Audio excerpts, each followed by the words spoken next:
ng 18 gustong i-remand ang article of impeachment at boto naman ng 5 ayaw nila. Partner Badong, ano bang ibig sabihin ng remand? Ang ibig sabihin ng remand ay ibalik ang kaso sa isang mas mababang lupon o ahensya para ayusin muna ito bago ipagpatuloy. Sa madaling salita, hindi na mahirap pa rin intindihin, partner. Pero pabilisin natin, para praktikal lang. May mga bugok at may mga matatalino na mga, alam na, kalaban natin, di ba? Ang mga matatalinong kalaban natin, yung hindi naman kalaban, yung kakumpetensya, kakaibang pag-iisip, kakaibang dimension. Kakaibang dimension. Ang pinakamatatalino nilang abogado, nagsalita na dyan. Si Laila de Lima at saka si Kokok Pimentel. Ayan, di ba? Nagsiiyakan Talagang ano yan. Talagang mga ano yan, partner. Mga top-notcher yan. Sa bar. Talagang matalino. Yung mga sasabihin natin hindi naman katalinuhan, nalilito pa rin si Risa Ontiveros. Ay, teka, maliban sabihin na... Naglibog. Naglibog sila. Sila Grace po. Yan, yung mga hanggang ngayon nalilito. Pati yung mga House of Representative. Marami dyan nalilito. Linawin mo, partner, para hindi malito. Ayan, linawin natin, Ang sinabi ni Coco Pimentel, galit na galit, partner. High blood. Nung nung habang pinagdidiskusyonan nila yung remand. Nagdebate, pagdebate. Sabi ni Pimentel, remand. Yan din ibang ano lang yan, synonym. Synonym. Sabi ni Pimentel, ang synonym ng forthwith ay immediate. Ang synonym naman ng remand at return ay dismiss. Ibig sabihin, dismiss na. Pinaiikot-ikot lang kasi ayaw nila kay Bato Si Bato kasi, dismiss na natin to. Ang bigat ng sabi ni Bato, dismiss, may sumigaw. Allahu Akbar! Si Idol Robin yun Kuya, mag-amok na si Idol Gusto mo napak hindi matanggap. Hindi, parang yung mga gustong bumoto na i-dismiss, ayaw nila matanggap yung salitang dismiss. May mga mahilig magpaikot dyan mga partner sa Senado Wag na natin sabihin si Cayetano. Wag na natin sabihin si Chis Escudero. Wag na natin sabihin si Joel Villanueva. Sabihin natin si Badong. Magagaling magpaikot yan, partner ano sabi ni Coco nung galit na galit? Naunawaan niya. Bakit niya naunawaan? Bartap Natcher Correct. Sabi niya, ang synonym ng forthwith ay immediate. Ang synonym naman ng remand, dismiss. Ay dismiss. Kaya maraming nagsiiyakan. Kaya nag-iiyakan. Yung matatalino. Ikaw, partner. Dagdag ko pa para si BMR na. Bago si BMR. Yung matalinong si De Lima naman, umiiyak. Ano sabi ni Lima? Ang sabi ni De Lima, remand ay dismissal in a nice way. Kaya siya galit na galit kasi ginago tayo nitong Senado na to. Ang sabi niya, dapat yung impeachment daw ay dalhin na lang sa palengke. Palengke na lang. Buti pa sa palengke, tinatanggap. Ayan po, sa madaling salita, dismissal din po. Dinismiss na kayo. Naghihintay ako sa EDSA, wala pa rin tao. Bangaw, meron. Bangaw, 2-0 na kayo. Kanta na kanta, partner. Partner, Bimar, birahin mo. Ako naman, bilang isang abogado.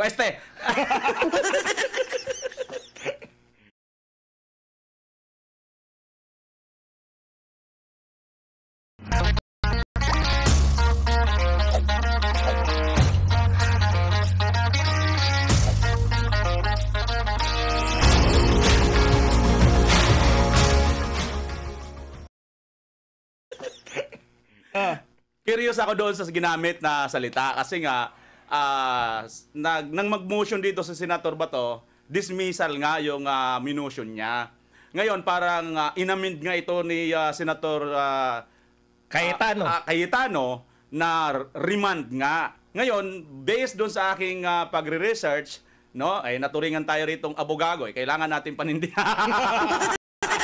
Partner, wag mo kaming ipahiya. Kailangan ko mag-research. Ito, binahirap ang trabaho ko. So, ganito. Simple lang. Ginamitan po kasi ito ng remand. Bigyan ko ng sample. Re-election. Ayan, oh. Re-elected. Religion. Yan. May mga ginagamitan na RE sa unahan. Ano ba ibig sabihin pag re-elected? O muling nahalal. Nag-research.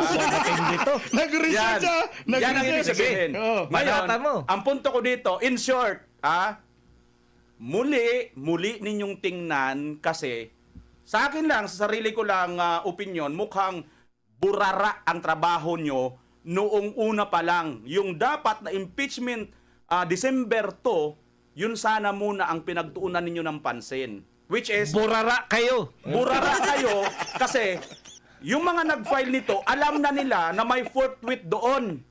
10 days na dapat pag-usapan yan, nandyan yan sa, ma-verified yan, tapos 3 days, nandoon na yan sa Speaker of the House. Anong ginawa ninyo? Dahil sa burara nga kayo, iniisip nyo lang, nanalig kayo doon sa sinabi ni BBM na 12-0. Mga senator, kumo nga siguro ang kaisipan ninyo ng pagiging burara ninyo, siguro ang kaisipan ninyo na, sinabi ng Pangulo natin, 12-0. So pagdating ng araw, kumo nga itong impeachment proceedings ay political, hindi po ito sa regular court, pag nanalo yung 12, matik. Burara sila. Burara. Kahit pa kumpleto tayo, kahit pa mga maglabas, ano ng kontrahin lahat ng ebidensya ni BP Sara, lahat ng mga ebidensyang ilalabas natin, wala ano yan kasi nga ano to, by numbers eh. Correct. Para umasa numbers sila. game. Yes. Numbers game. Dahil diyan, kaya nabuo yung remand para matuto kayo, pag nagtrabaho kayo, wag pa bura-burara. Basta partner, ang isang word lang yung sinabi mo. Ulitin mo ulit. Sabay-sabay tayo. 1, 2, 3. Burara kayo! Yan. Okay, Yan. partner. Partner. Ano naman masasabi ni partner Bistak? Kasi partner, mahalaga po talaga yung matalakay natin yung about sa remand. Ang tanong dito, partner, kasama na rin yung mga viewers natin. Yan. Bakit ginagawa ang remand? Partner. Partner Badong, bakit ginagawa ang remand? Ito, sa totoo, no? Sabi nga ni BMR, numbers game to eh, di ba? Ginawa po yan dahil gusto nilang i-dismiss yung impeachment complaint. Kaya lang, ayaw nila ng salitang dismissal. Ibig sabihin, pinaiikot po nila. Tayong mga Duterte kasi, si Bato, si Robin Padilla, si Senator Bongo, wala sa atin yung paikot-paikot eh. Kaya sa atin, ang gusto nila, dismiss natin to. Dismiss agad. Yung mga sinabi ko nga mga senador kanina, mahilig magpaikot yan.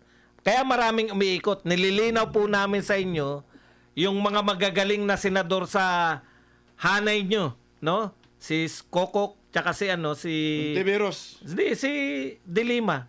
Hindi natin pwede sabihin si Tiberos. Ayun naman, no? Hindi magaling yan, partner. Hindi. Sa madaling sabi mga kapartner, yung mga matatalino ng mga senador, Alam nila. naunawaan, malulungkot na sila ngayon. Hindi lang malungkot. Hindi lang sila malungkot. Sila po ay galit. At naglupasay pa. Dahil niloloko sila eh. Dagdag ko lang dyan mga kapartner, kasi nga marami tayong narinig na ito daw po ay isang brilliant move. Para sa akin, bilang isang ordinaryong mamamayang Pilipino, actually, ito'y nakasaad naman kasi sa ating konstitusyon. Bilang isang abogado, you must know. Alam mo yan, na may mga ganyang mga roles. At syempre, nakita ito ni Senator Alan Cayetano, hindi, brilliant na.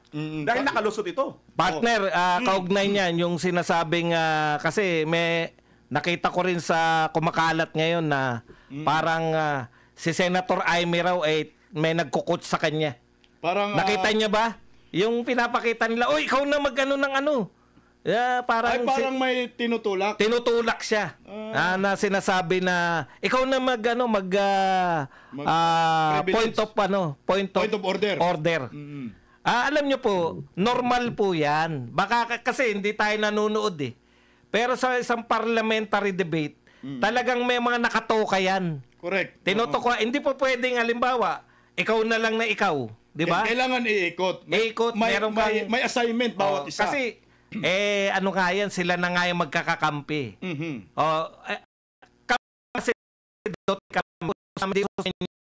yung ikutan. At talaga nila i-dismiss yan kasi may numero po yung mga Duterte. Ang pinagtataka natin, partner, para si Bisdak naman, 18.5. Bakit kaya umabot ng 18? Ako nagtataka eh.